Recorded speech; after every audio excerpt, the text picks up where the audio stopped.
नमस्कार, मैं अभिषेक श्रीवास्तव और आप देख रहे हैं लोकनाथ। आइए डालते हैं आज की खास खबर पर नजर। मध्य प्रदेश के ग्वालियर शहर के मुराद क्षेत्र में स्थित वैशाली नदी पर वृक्षारोपण कार्यक्रम आयोजित किया गया, जिसमें पूर्व विधायक मुन्नालाल गोयल ने बीजेपी अनुसूचित जाति मोर्चा के राष्ट्रीय अध्यक्ष लाल सिंह आर्य का फूल माला पहनाकर स्वागत करते हुए कार्यक्रम में शामिल होने के लिए धन्यवाद व्यक्त किया। साथ ही चारों तरफ वृक्षारोपण कार्य किया गया। आपको बता दें कि मुरार वैशाली नदी पिछले कुछ समय पहले तक नाले में तब्दील थी। चारों तरफ गंदगी का माहौल अतिक्रमण बना हुआ था, पर क्षेत्रीय प्रतिनिधि एवं पूर्व विधायक मुन्नालाल गोयल के प्रयासों के चलते आज वैशाली नदी के चारों तरफ सुंदरता और पंछियों की चहचहाहट सुनाई देती है। नदी के दोनों तरफ हरे भरे पेड़ पौधे लगा दिए गए हैं, जिसके कारण प्राकृतिक ऑक्सीजन वायु का एहसास वहां पर आने वाले क्षेत्रीय जनता एवं अन्य अतिथिगण कर रहे हैं। वहीं दूसरी ओर सुबह शाम खुद मुन्नालाल गोयल वहां पर जाकर वृक्षारोपण एवं पेड़ पौधे की देखभाल करते हुए नजर आते हैं।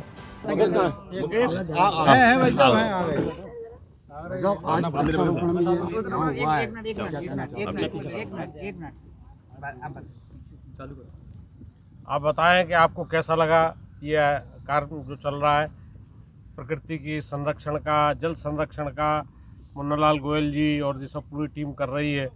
इसके बारे में आपको देखने के बाद कैसा एहसास हुआ और क्या आप इसमें सुझाव देना चाहते हैं जिससे काम और आगे बढ़ेगा?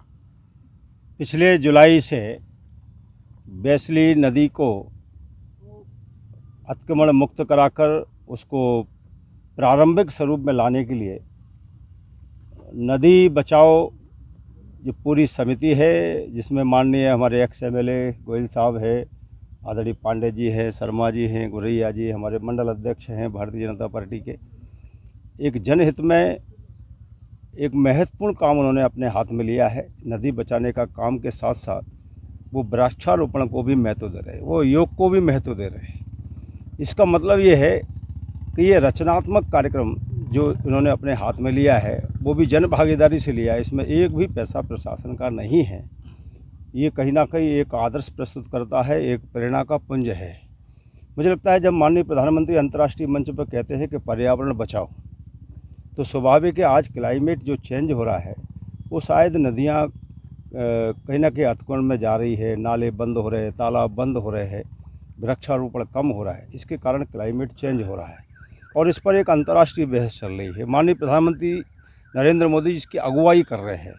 तो मुझे लगता है ग्वालियर में ये जो निर्णय हुआ है ये स्वागत योग्य, अभिनंदनीय है। आज मुझे भी यहाँ पर वृक्षारोपण करने का सौभाग्य प्राप्त हुआ है और नदी को देखने का भी प्राप्त हुआ है।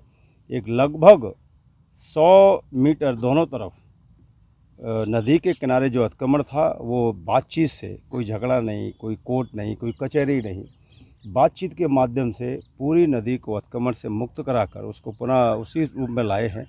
ये बहुत ही अनुकरणीय, अभिनंदनीय कार्य है। मैं उनको भी आभार व्यक्त करना चाहता हूँ जिन्होंने सहजता से इस नदी के किनारे से अपने आप को मुक्त करके रखा है। और मैं तो चाहता हूँ कि ये जो प्रोजेक्ट हाथ में लिया है नदी बचाओ समिति ने, ये प्रोजेक्ट कहीं ना कहीं पूरे देश और पूरे मध्य प्रदेश के लिए प्रेरणा बने। तो इसलिए आगामी समय में मैं आदरणीय महाराज साहब से भी, आदरणीय नरेंद्र सिंह जी से भी, हमारे प्रभारी मंत्री, हमारे यहाँ के स्थानीय मंत्री, हमारे पूर्व विधायक जो भी है, माननीय मुख्यमंत्री से चर्चा करके इस प्रोजेक्ट को अंतिम रूप तक ले जाना है। एक सौंदर्य की दृष्टि से एक इस नदी से लेकर दूसरे ज़िले के लोग भी प्रेरणा ले, इस प्रकार से एक अच्छा काम यहाँ हो जाए, इसके लिए हम भी आज संकल्प व्यक्त करते हैं और हम भी इस संबंध में चर्चा करेंगे। क्योंकि ये वैशाली नदी केवल ग्वालियर के लिए नहीं है बल्कि मेरे गोहद के लिए, मैगांव के लिए ये जीवनदायिनी है। हजारों लाखों किसानों को इससे सिंचाई मिलती है, उनको जीवनदान मिलता है। वाटर लेवल बहुत अच्छा होता है। अभी मुझे मालूम पड़ा है कि पहले 800 फीट वाटर लेवल था, अब केवल 100 फीट वाटर लेवल रह गया। तो इसका मतलब है कि पानी रोकेंगे, वृक्षारोपण करेंगे तो स्वाभाविक है इससे जीव जंतुओं को भी रक्षा होगी, पक्षियों को भी रक्षा होगी, पर्यावरण भी शुद्ध होगा और लोगों को आनंद देने वाली एक नदी जो।